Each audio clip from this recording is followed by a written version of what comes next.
Now, for months, we've been told that massive amounts of testing was the only way to beat this virus. But as we were just saying with the medicine cabinet, Trump's diagnosis seems to fly in the face of that narrative. Yet, there was Joe Biden earlier today.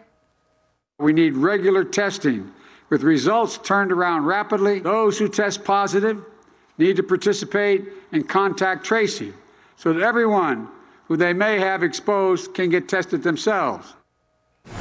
Well, the author of Unreported Truths about COVID-19 and Lockdowns, Alex Berenson, is with us tonight. Alex, so the lesson here is that viruses find a way no matter what amount of testing we have, because at the White House, they pretty much have the most testing that you can have. Anyone who comes in direct contact with the president is tested. So can testing and contact tracing really work with this type of disease that has so much asymptomatic spread?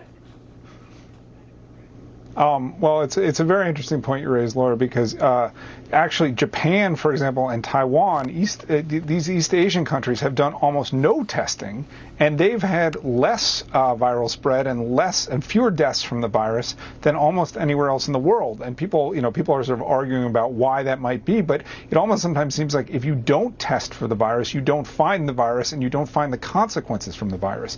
As for contact tracing, that's something else that sort of the public health bureaucracy has pushed very hard. Unfortunately for them, in the real world, people don't want to respond to contact tracers. They don't want to respond and answer the phone if they've had a positive test. They don't want to tell the tracers who they've been in contact with. And when the tracers reach out to those people, many of those people will not answer the phone either.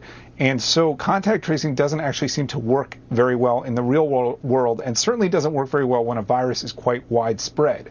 I mean, one of the things that I've said to you before is that unfortunately we're looking for all these solutions and all these magic bullets here, and the virus spreads. It spreads whatever we try to do, and there are ways we can try to slow the spread, but aside from really, really harsh lockdowns, there doesn't seem to be anything we can do that meaningfully slows the spread in terms of government activity. Telling people Alex, to stay 6 feet away, telling people to wash their hands, telling people, if you're sick, don't go out. Those things make a difference. But these really big government programs haven't seemed to make much difference. But Alex, that's where we're headed under President Biden.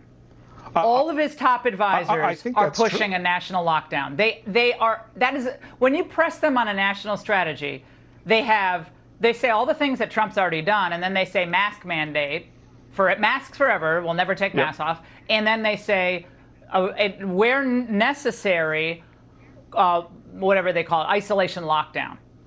What will that do to a society, Alex? What's happened to Europe with those lockdowns? Disaster.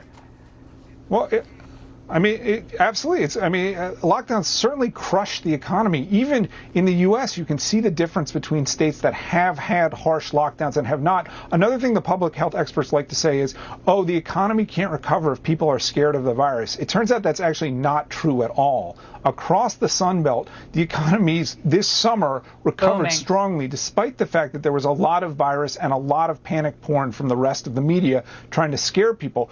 You know which economies did not recover? Places like Hawaii that were under harsh lockdown, even without a virus. Most people are actually willing to live with this. They have, after 6 months, they have some idea of what the risks really are to them. Obviously, if you're watching too much MSNBC and CNN, you don't have a real idea of what the risks are, but most people do. By the way, the WHO, Dr. Mike Ryan, said today, this is according to the Irish Times, that the WHO estimates that 750 million people have already gotten and recovered from the coronavirus. Wow. If that's true, if that number is right, then the death ratio is about it's 1 in 750, which is only a little bit higher than an average seasonal flu year. So what that says is, if that number's right, and that's not my number, that's the WHO number, then this virus is quite contagious in some places, more contagious than the flu, but actually is only marginally more deadly than the flu. And of course, that statement got no attention. And by the way, we will see what happens with the WHO once people do pick up on this, if the WHO, tries to walk that back, as they've walked back so many other statements in the past. Yeah, Alex, what has been really disturbing throughout these 6 months is, of course, this is a tragedy. A lot of people lost their lives. There's no doubt about a lot of heartache out there and a lot of suffering.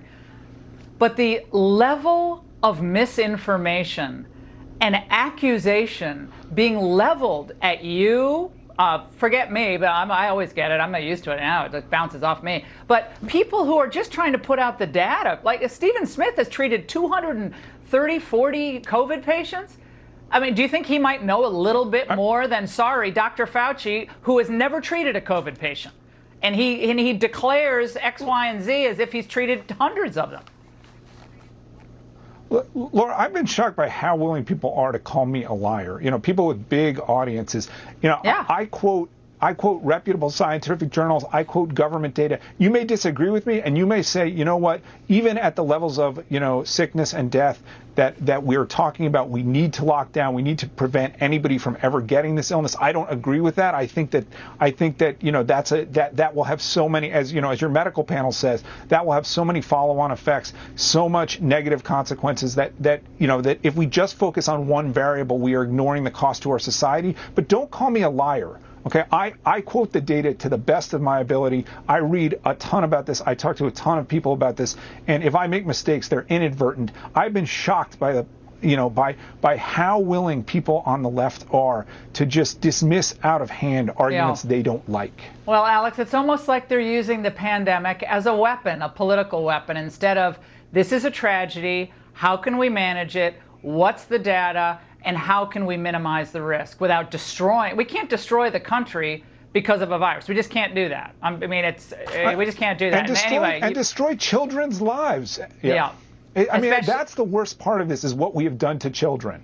Yeah, we were just talking about, especially the most at-risk kids, the minority kids, the kids who can't get a break. And Alex, thank you for being with us tonight.